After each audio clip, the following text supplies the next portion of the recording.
Hi everyone, welcome back to my channel. For those new here, hi, my name's Jenny. I'm a third year family medicine resident and a mom of two. And in a couple months, I will be graduating residency. Yay! I'll be getting real pay. Anyways, so when I first started this journey, I talked to you guys about how much school loans that I have taken out, how much debt I was in, and I think at that time it was around $321,000. Yes, $321,000. And so now that I'm nearing the end, I wanted to give you guys an update on how my loan has progressed, what we've been doing, and basically our plans going forward. Some things have changed given this current pandemic and some more resources that I have obtained. So if you guys are interested in this, then keep on watching.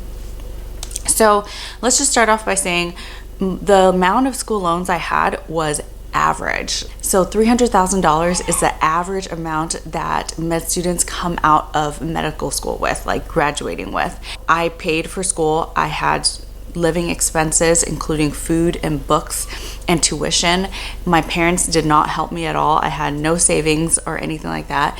I just took out the amount of school loans that it took to get me through medical school. I did not take extra than that. Every year, I think, or every time I took out money, I would always give back some. I think I gave back like $6,000 each time. So I didn't even take out the full amount of school loans. So that being said, throughout residency, I did not pay anything really towards my school loans besides the minimum requirement. So my program specifically is Repay. It's an income-based loan repayment program. I've made multiple videos on this throughout the process, and I've linked them all in like a finance school loan video. So if you haven't watched that, go ahead and watch that playlist. But basically, I chose this income-based loan repayment program called Repay, and the government subsidizes all of the interest that is not paid forever, basically. And it's an income-based loan repayment. So the first 2 years of residency, based on my income, my required payment was zero. Yes, zero. And then over this last year, I made a little bit more money. And so my income for my family, based on that, my required payment each month was $111. So if you guys calculate it, $321,000 at 6% interest is about $20,000 a year. So that's how much my loan was going to increase each year while in residency. And if I paid nothing, then the government would subsidize 50% of that. So each year it would only gain $10,000 only. So as of this morning, when I checked, my loans currently sit at $350,338.24. And so there is no way during residency on an income of $50,000 a year was I going to be able to throw $20,000 towards my school loans just to pay the interest every year. Like, that just does not make sense for our family in our financial situation. And so what we did was we put money on the side in a savings account, and then we had the government subsidize 50% of the interest that was not paid. Basically $20,000 in interest. The government, or they decreased my interest amount to 3%, basically. So my interest was only gaining 3% instead of 6%. And so that being said, Stan and I do have a large chunk of money now in the bank that we were originally going to just throw at this loan when I finished, like when I graduated.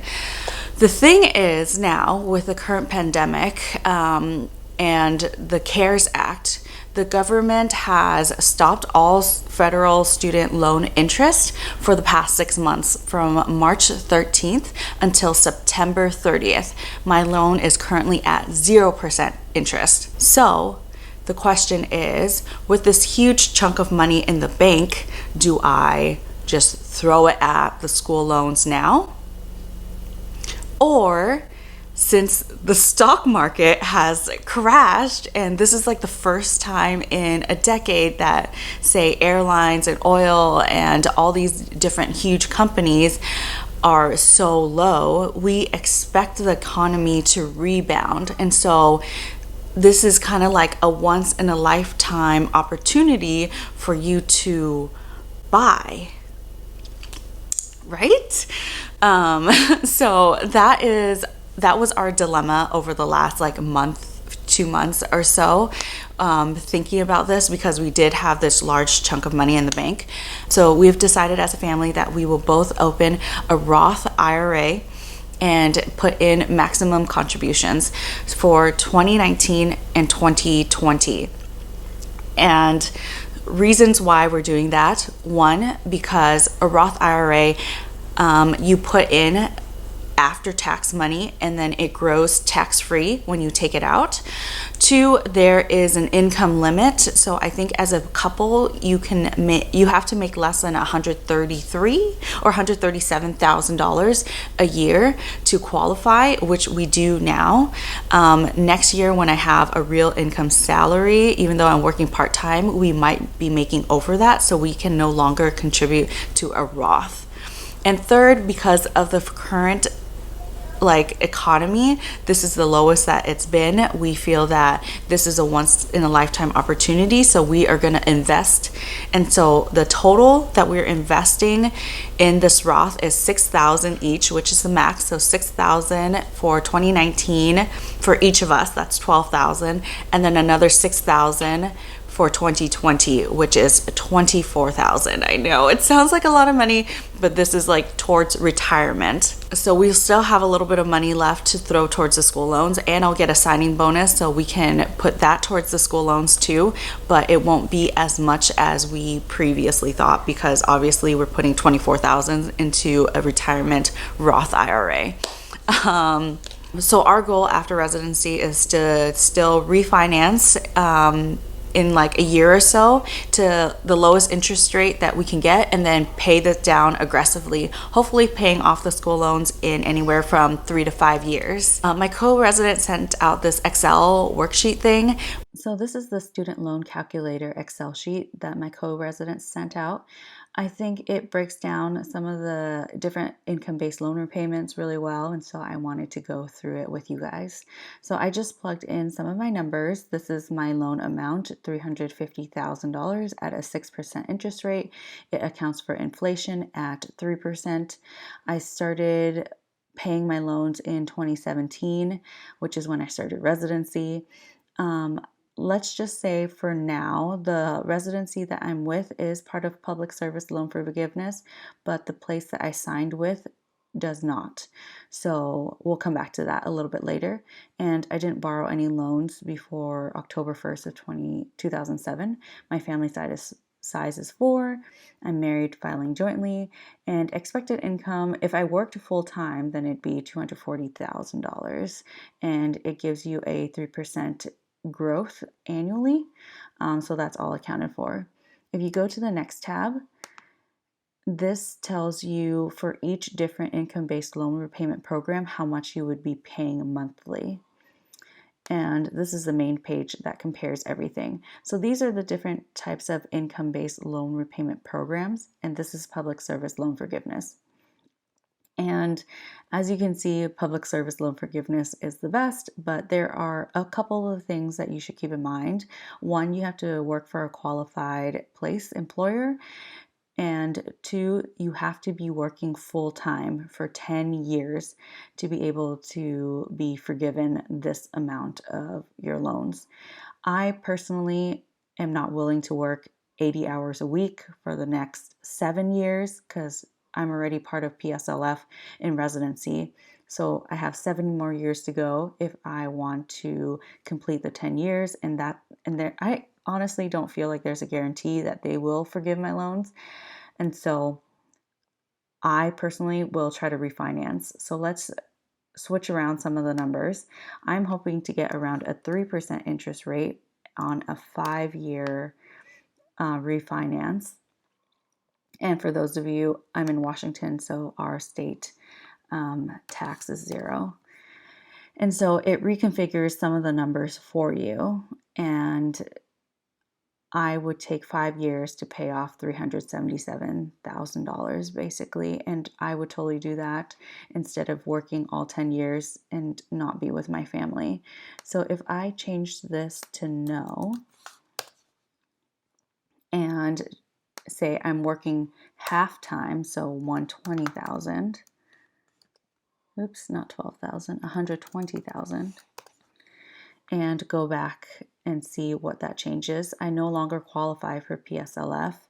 And it's saying that even if I refinanced at 3% and I pay over 5 years, I would still be paying more than if I switched over to pay program and got the tax bomb, even with the tax bomb. So remember that repayee, pay, and the old IBR, you have a tax bomb. As of public service loan forgiveness, you do not.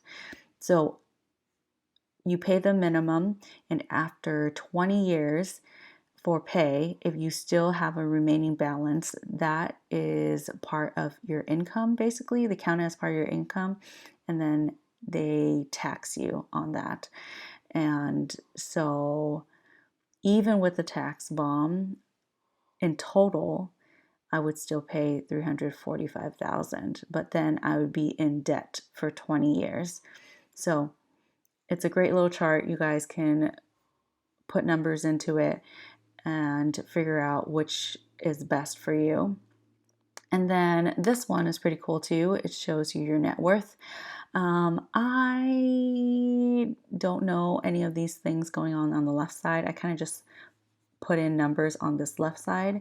So annual spending, I say only spend 50%, if that, of your earnings. And so if I'm making 120,000, I would only want to spend 60,000 annually. And so if I only save, and return on investments, that seems kind of low, right? So I would say 8%.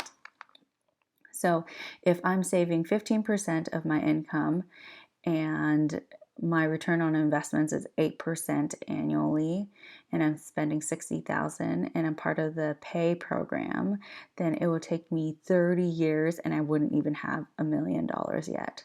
So that sucks. I would have to save more, right? 30%, and that would be in 20 years, I'd have closer to 2 million. So that seems more reasonable. All right.